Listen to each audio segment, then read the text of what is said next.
শুধুমাত্র একটা প্রধান উপকরণ দিয়েই এই ব্রেকফাস্টটা আপনারা বানিয়ে নিতে পারেন। এইটা বানিয়েছিলাম আজকে সকালে। সেটার জন্য মেন যে উপকরণ সেটা হচ্ছে চালের গুঁড়ো। প্রথমে দেখলেন 2 গ্লাস আমি, মানে আপনি যে পরিমাণ নেবেন সেরকমই, আমি এই গ্লাসটার মাপ নেই, তো সেটার মাপের 2 গ্লাস আমি চালের গুঁড়ো নিয়ে নিয়েছি।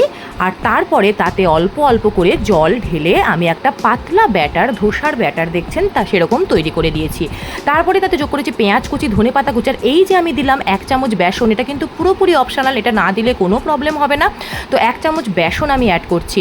আমার এই 2 গ্লাস চালের গুঁড়োর জন্য এই 4 থেকে 4.5 গ্লাস আমার জল দরকার হয়েছে।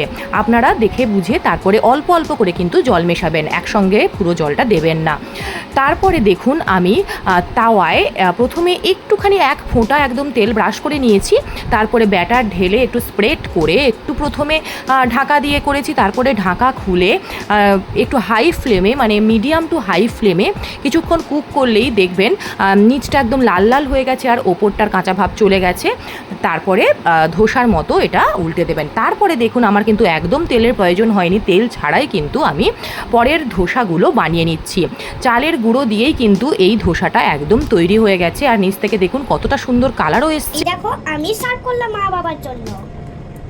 হ্যাঁ, এটা আমার ছেলে সুন্দর করে চাটনি দিয়ে, এটা সেই নারকেলের চাটনি, এই চাটনিটা দিয়ে আমার ছেলে এইগুলো দিয়ে সাজিয়ে সার্ভ করেছে। তো যেটা আমি দেখাচ্ছি সেটা এই যে কত সুন্দর, কত সফট, কত সফট দেখতেই পাচ্ছেন। একটু দেখি কেমন টেস্ট।